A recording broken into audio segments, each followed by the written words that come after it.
Hello and welcome to my YouTube channel Shanti classes में आप सभी का फिर से स्वागत है। अगर आप इस चैनल पर नए हैं तो प्लीज़ इस चैनल को लाइक शेयर सब्सक्राइब ज़रूर कीजिए। और अभी रिसेंटली यूजीसी नेट का रिज़ल्ट आया है। जिन भी स्टूडेंट्स का हो गया है उन्हें बहुत बहुत बधाई हो, और जिनका नहीं हुआ है उन्हें मैं कहूँगी कि आप अटैम्प्ट देते रहें। नेक्स्ट ईयर जून का भी दीजिए और बहुत दुगनी तरीके से आप मेहनत कीजिए, और उसके लिए आप क्लासेस ज्वाइन कीजिए। पॉलिटिकल साइंस से रिलेटेड जो भी डाउट्स हैं वो आप मुझसे पूछ सकते हैं कमेंट बॉक्स के अंदर जाकर। और आज जो मैं पढ़ाने जा रही हूँ, not only UGC net, BA के स्टूडेंट वगैरह सभी आप मुझसे पूछ सकते हैं पॉलिटिकल साइंस से रिलेटेड जो भी आप लोगों को प्रॉब्लम है। आज जो हम लोग पढ़ने जा रहे हैं वो है महात्मा गांधी, हमारे राष्ट्रपिता, और उनके बारे में आज हम पढ़ने जा रहे हैं। तो देखिए उनका जो नाम है वहाँ से हम शुरू करते हैं। तो उनका जो पूरा नाम है वो है मोहनदास करमचंद गांधी, और इनका जन्म हुआ है 2 अक्टूबर 1869 के अंदर इनका जन्म हुआ है। और 1869 काठियावाड़ पोरबंदर के अंदर इनका जन्म हुआ था। वहाँ पर रहकर ही उन्होंने अपनी जो शुरुआती शिक्षा है वो प्राप्त की, और अपने माता पिता के साथ वो रहा करते थे। ये 76 के अंदर इनके माँ बापों ने जो है वो राजकोट में जाने का फैसला लिया, और वहाँ पर ये पढ़े, वहाँ पर राजकोट में शिफ्ट हो गए। और 1887 यानी 1887 के अंदर उन्होंने वहाँ पे मैट्रिक पास करी। देखिए फिर अगले ही साल मैट्रिक पास करने के बाद उनके पिता ने उन्हें इंग्लैंड वकालत के लिए भेज दिया 1888 लेके 91 यानी 91 तक। और फिर वो वकालत ख़त्म करके 91 में आते हैं बॉम्बे। तो वहाँ पर उन्होंने अपने वकालत का काम शुरू किया, जो कि इतना अच्छे से नहीं चला जो कि उन्हें लगा था कि मतलब वो मिलेगा। फिर ठीक उसके 2 साल तक उनका स्ट्रगल चलता रहा। फिर 1903 के अंदर देखिए ये बहुत ही इम्पॉर्टेंट है, बहुत ही ऐसे पूछा जाता है कि वो दक्षिण अफ्रीका गए थे तो वो क्यों गए थे। वो एक स्पेसिफिक रीज़न लोगों को नहीं पता है, बस ये पता है कि वहाँ गए थे, बट क्यों गए थे वो नहीं पता है, तो वो मैं बता देती हूँ। दक्षिण अफ्रीका के अंदर वो दादा अब्दुल्ला एंड कंपनी, एक मुस्लिम जो परिवार था उसकी जो कंपनी है उनका केस लड़ने वो वहाँ गए थे बेसिकली दक्षिण अफ्रीका के अंदर, और वहाँ पर ये रहे। और उसके नेक्स्ट ईयर देखिए स्टेप बाय स्टेप चल रहा है, सभी आप चाहे तो स्क्रीनशॉट भी ले सकते हैं। 1894 के अंदर उन्होंने वहाँ पर जो है नटाला की जो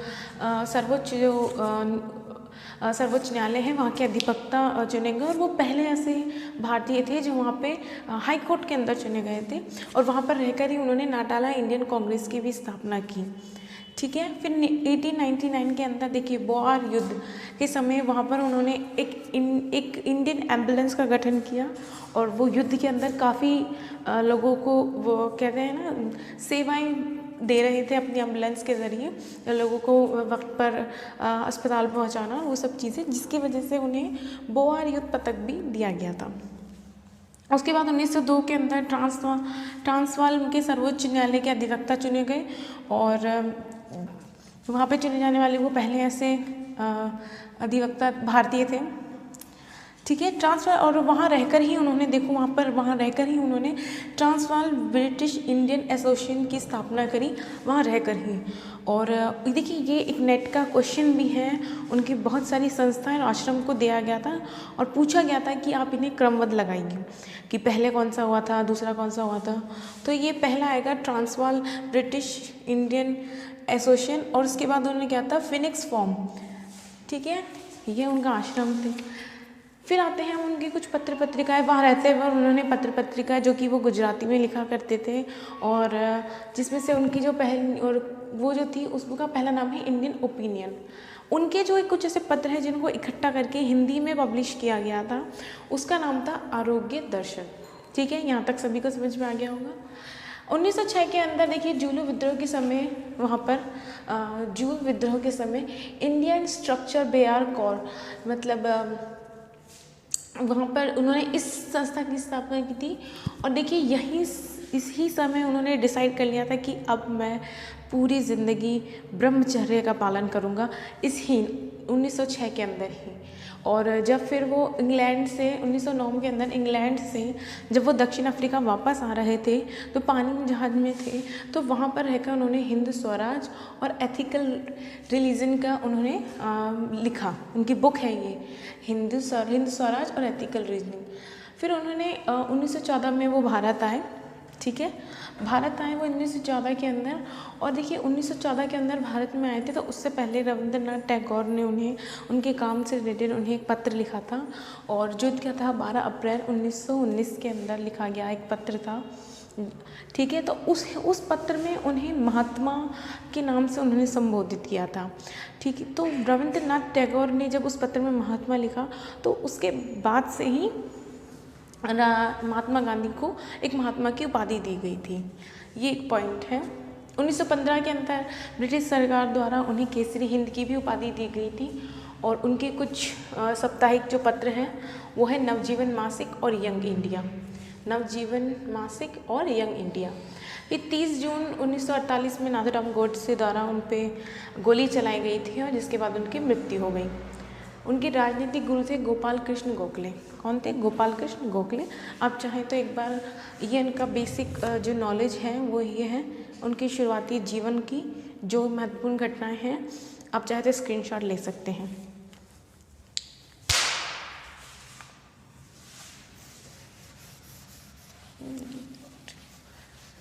मैं मिटा देती हूँ ये।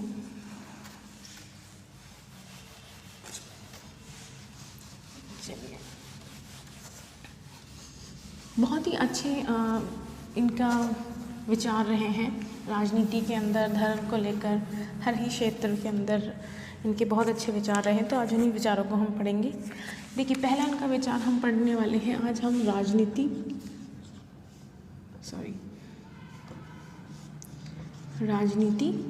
और धर्म। देखिए, ये राजनीति और धर्म को कभी अलग मानते ही नहीं थे। वो कहते थे राजनीति एक धर्म है और धर्म ही राजनीति, यानी कि ये दोनों साथ रहकर ही काम करेगी, ये दोनों अलग रहकर कभी काम ही नहीं कर सकती हैं, इन दोनों का अस्तित्व ही नहीं है, राजनीति के बिना धर्म का और धर्म के बिना राजनीति का, ठीक है। तो उनकी नज़र में वो धर्म किसको मानते थे? वो धर्म मानते थे ब्रह्मा के द्वारा बनाए गए जो नियम कायदे कानून हैं, उन्हें वो क्या कहा करते थे? धर्म कहा करते थे। बेसिकली वो धर्म ऐसे कहा करते थे, उनका कहना था कि आप हिमालय में रह रहे हैं, हिमालय में जाकर आप पूजा पाठ कर रहे हैं और वहाँ आपको कोई मुक्ति नहीं मिलेगी, आप पृथ्वी पर रह रहे लोगों की सेवा कीजिए, ठीक है। वो कहते थे कि आप पृथ्वी पर रह रहे लोगों की, जो जैसे कि विवेकानंद जी कहते थे कि सच्चिदानंद क्या है कि जिन लोगों को आपकी ज़रूरत है, विवेकानंद जो मैंने पढ़ाया था वो कहते थे तो वो कहा करते थे, चलिए मैं इनको बताती हूँ। वो कहते थे कि जो सच्चिदानंद है, विवेकानंद जी क्या करते थे, जो सच्चिदानंद कौन होते हैं? जो ज़रूरत, जिन लोगों को जिस चीज़ की ज़रूरत है, आप उन लोगों को वो ज़रूरत के सामान दीजिए, यानी कि जो स्तर जिनका गिरा हुआ है आप उनको ऊपर लाइए। तो यही बात नहीं कह रहे हैं कि आप जो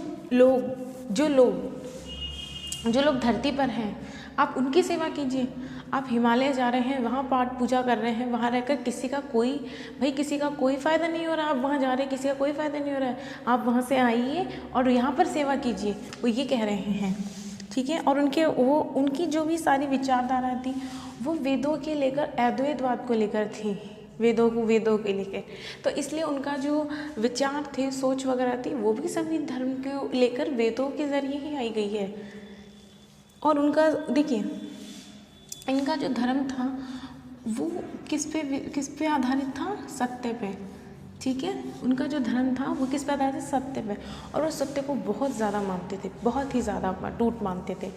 इनफैक्ट वो कहते थे सत्य इज इक्वल टू ईश्वर। लेकिन उन्होंने ईश्वर को किसी आदमी, किसी मूर्ति या व्यक्ति या धर्म को जोड़कर नहीं कहा है। उन्होंने कहा है कि सत्य वही है जो आपकी आत्मा आपसे कहती है करने के लिए। आपकी आत्मा अगर आपसे कहती है कि ये काम अच्छा है, आप कीजिए, किसी की बंदिश में आके मत रुकिए, वही सत्य है। और वही ईश्वर है। अगर आप किसी सत्य को ईश्वर का रूप देकर किसी भी व्यक्ति के अंदर लगा देंगे तो वो बंदा आपसे छल भी कर जाएगा, लेकिन अगर आपकी आत्मा आपसे कभी छल नहीं करेगी, वो हमेशा आपको सत्य की राह दिखाएगी। तो वही बात महात्मा गांधी भी कहते हैं, वो कहते हैं कि सत्य ही ईश्वर है और ईश्वर ही सत्य है। इसके बाद देखिए वो बात करते हैं सत्य के अलावा, वो कहते हैं कर्म। वो हमेशा से कहते थे कि कर्म प्रधान, वो हमेशा किसके थे, वो कहते थे कर्म प्रधान बनो। मतलब जैसे कि गीता में लिखा है कि कर्म करते जाए फल की इच्छा ना करें, उसी तरह से ये भी कहते हैं कि आपके जो दायित्व हैं देश को लेकर, आपके जो दायित्व हैं आप उन्हें पूरा कीजिए, आप उनको पूरा करने पे ध्यान लगाइए। तो उनका कहना था कि कर्म प्रधान थे वो, ठीक है। तो उनकी जो ये बेसिक सी चीज़ें हैं, धर्म, ठीक है, सत्य है, कर्म, तो ये इन चीज़ों को मानते थे। एक उनका विश्वास था पुनर्जन्म के ऊपर, एक उनका विश्वास था पुनर्जन्म को लेकर। वैसे कहते थे कि मैं अभी आपके सामने खड़ा हूँ, मेरा अस्तित्व है, इसका मतलब मैं एग्जिस्ट कर रहा हूँ, तो मेरा पुनर्जन्म भी है। और उसका पुनर्जन्म का उन्होंने एक स्पेसिफिक रीज़न भी दिया है कि पुनर्जन्म को उन्हें किस तरह। तो पुनर्जन्म का मानना उनका ये था कि व्यक्ति की उन्नति के लिए उसे हमेशा कोई ना कोई अवसर देने ही चाहिए, और पुनर्जन्म ही वो अवसर है।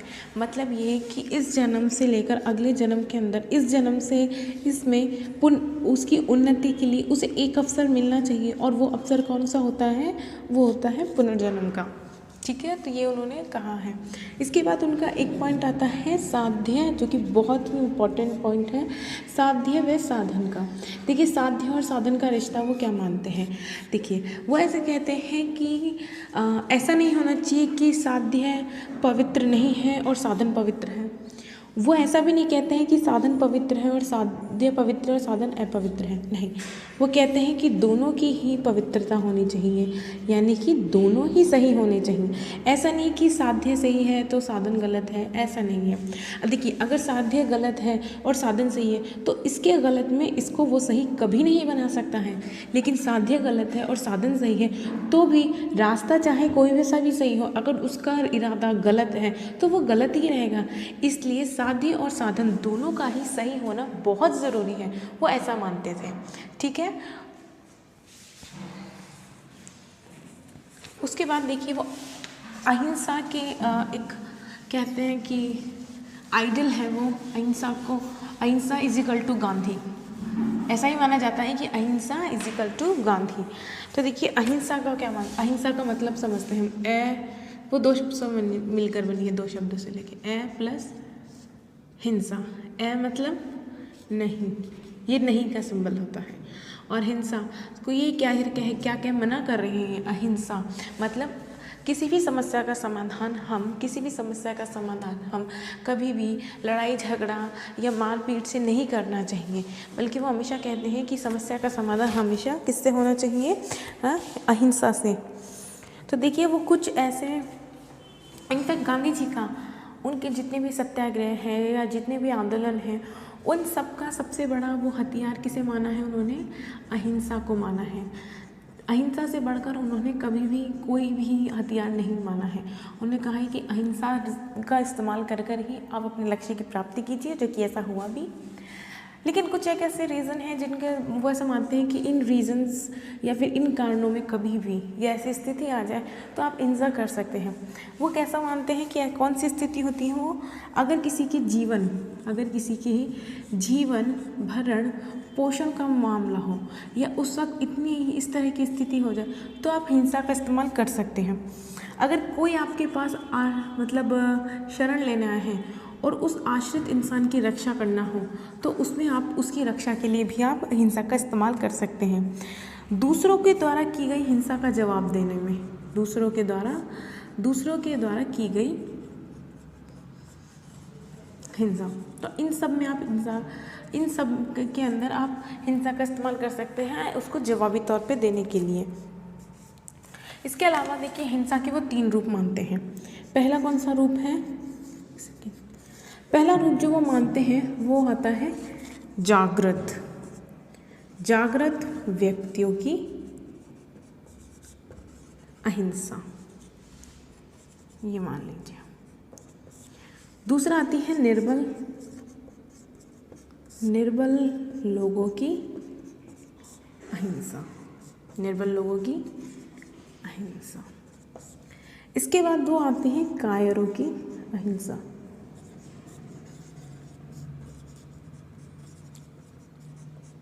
चलिए मैं इसको समझाती हूँ। देखिए जागृत, जिनके पास पूरे तरीके से मैं कहूँ हथियार, सक्षमता, क्षमता, हर चीज़ से वो निपुण है, हर चीज़ से वो चाहे तो हिंसा भी कर सकते हैं, उन्हें रोकने वाला कोई नहीं है।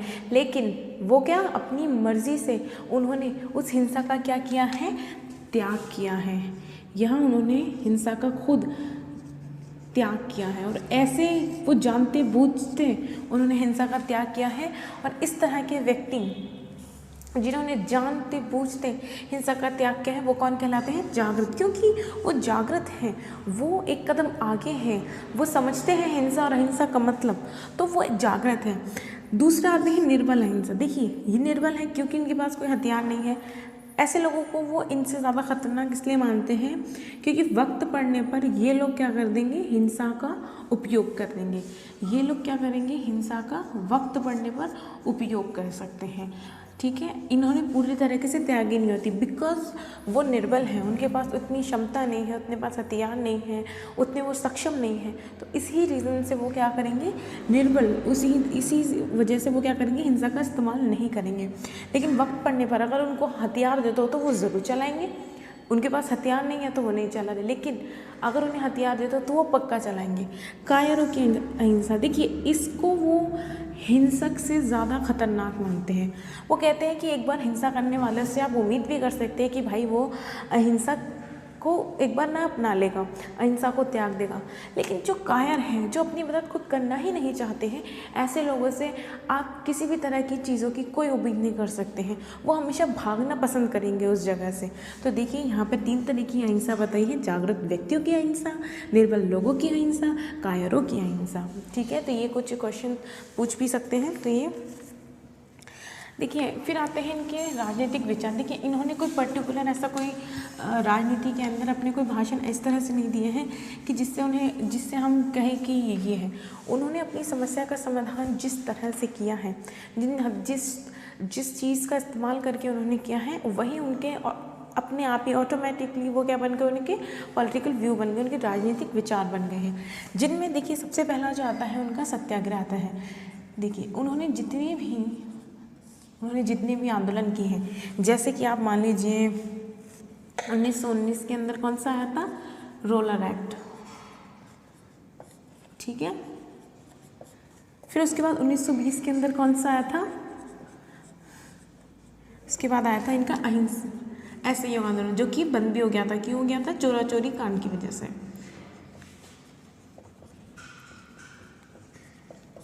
फिर आता 1930 में सविनय अवज्ञा, और फिर 1940 से 41 तक कौन सा आया था, भारत छोड़ो आंदोलन। ठीक है, तो इन सभी का इस्तेमाल जो किया है उन्होंने वो किसके ज़रिए किया है, उन्होंने सत्याग्रह के ज़रिए किया है। सत्याग्रह, हिंसा का इस्तेमाल नहीं किया है, अहिंसा का इस्तेमाल किया है सत्याग्रह के अंदर। ठीक है, इसके अंदर किया गया है। देखिए इसके गुण कौन कौन से होते हैं। पहले तो होनी चाहिए उनमें सत्यता, वो सत्य बोलने वाले होने चाहिए। ऐसा नहीं झूठ पाखंड का बेस बनाकर आप अपनी अहिंसा का इस्तेमाल कर रहे हैं। दूसरा होना चाहिए उनमें अनुशासन। ऐसा नहीं आ जा रहे हैं, चलो मन कर रहा है तो चलो आज सत्याग्रह करते हैं, 2 दिन बाद थक गए, चलो घर चलते हैं, 5-6 दिन आराम करके वापस आ गए, जी चलो आज सत्य। ऐसा नहीं है, अनुशासन होना चाहिए। इसके बाद इनका आता है त्याग। देखिए इनमें त्याग की भावना होनी चाहिए। आपको अगर कुछ चाहिए तो उसके लिए आपको कहीं ना कहीं किसी न किसी चीज़ से कुछ ना कुछ तो छोड़ना ही पड़ेगा ना। ऐसा थोड़ी कि आप हर चीज़ का इस्तेमाल भी करना चाह रहे हो और आपको कुछ चाहिए और आपको कुछ छोड़ना भी नहीं है। त्याग एक बहुत बड़ी भावना है, सब नहीं कर पाते हैं। इसी तरह से कुछ ही लोग आंदोलन में भाग ले पाते हैं। तो देखिए अब इसका एक प्रोसेस भी बताया हमने। सबसे पहले तो देखिए इसके प्रति क्या रहेंगे लोग, क्या रहेंगे, उदासीन। सबसे पहले तो लोग इसके प्रति रहेंगे उदासीन। लोगों को बात करनी है लेकिन इतना उसमें इन्वॉल्व नहीं होना है बिल्कुल भी, और लोगों को बातें भी करनी है लेकिन उनका ध्यान नहीं है, उदासीन है। बहुत कम क्वांटिटी में लोग हैं जो जानते होंगे कुछ टॉपिक्स के बारे में। तो चलिए, कुछ लोग जानते हैं, लेकिन अब वो जब लोग कुछ लोग इकट्ठे होते हैं तो और मुद्दे की बात करते हैं तो कुछ लोग उनका क्या करते हैं, उनकी हंसी उड़ाना शुरू कर देते हैं। ठीक है, उनकी हंसी कैसे उड़ाते हैं कि ये लोग तो चलो ये काम कर रहे हैं, अरे लीक से हटकर जब आप कुछ करते हैं तो लोग आपका मजाक ज़रूर बनाते हैं। तो वही काम ये लोग भी करते थे। फिर जब ये, या फिर ये लोग क्या करेंगे, सत्याग्रहियों को हानि पहुंचाएंगे। हानि किस तरह से, उनको परेशान करना, उन पे लाठियाँ बरसाना, किसी भी तरीके से जन धन मतलब किसी भी तरीके से उन्हें हानि पहुंचाना है, वो उन्हें हर तरह से हानि पहुंचाने की कोशिश करेंगे। और फिर उनके ऊपर अधिकारियों द्वारा भी दमन किया जाएगा, सरकारी अधिकारियों द्वारा उन पे लाठियाँ बरसाई जाएगी, जैसे कि किया गया था जलियांवाला बाग के समय। और फिर लोगों की ताकत इतनी ज़्यादा बड़ी होगी कि वो सत्याग्रहियों की बात मान लेंगे, उनकी जीत होगी। तो ये एक पूरा प्रोसेस बताया है। ये तो क्या है, अवस्था है, और ये क्या है, गुण। ठीक है, ये अवस्थाएं हैं, ये गुण है। तो देखिए ये हो गया। अब मैं बताती हूँ सत्याग्रह के प्रकार कौन कौन से होते हैं और कैसे कैसे होते हैं। मैं समझा भी देती हूँ, पहले मैं लिख देती हूँ, उसके बाद मैं आप सभी को समझा दूँगी। देखिए, पहला सत्याग्रह के प्रकार, पहला तो होता है, देखिए एक तो होता है व्यक्तिगत, जिसमें व्यक्ति खुद, उसको किसी की ज़रूरत नहीं रहती है, वो खुद ही जाकर अनशन, आंदोलन, हड़ताल, जो भी चीज़ वो करना चाहना है वो खुद से शुरू कर देता है। इसके लिए वो किसी दूसरे पर डिपेंड नहीं रहेगा। फिर आता है सामूहिक, एक दल की मदद लेकर, एक दल का उपयोग करके या एक दल में रहकर वो सारे काम करते हैं। तो वो ये दोनों किसके प्रकार हैं, सत्याग्रह के। ठीक है, अब सत्याग्रह के उन्होंने कौन कौन से दिए हैं। पहला आएगा असहयोग, दूसरा आएगा अनशन। अनशन का नाम लेते ही हमारे अन्ना हजारे जी का नाम सबसे पहले हमारे दिमाग में आता है। उसके बाद आता है हड़ताल,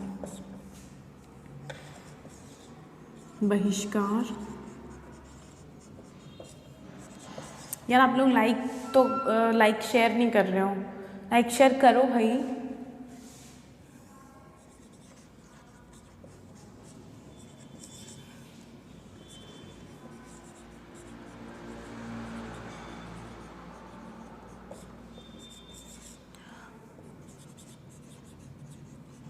चलिए, अब मैं आपको समझाती हूँ कि इसका मतलब क्या होता है।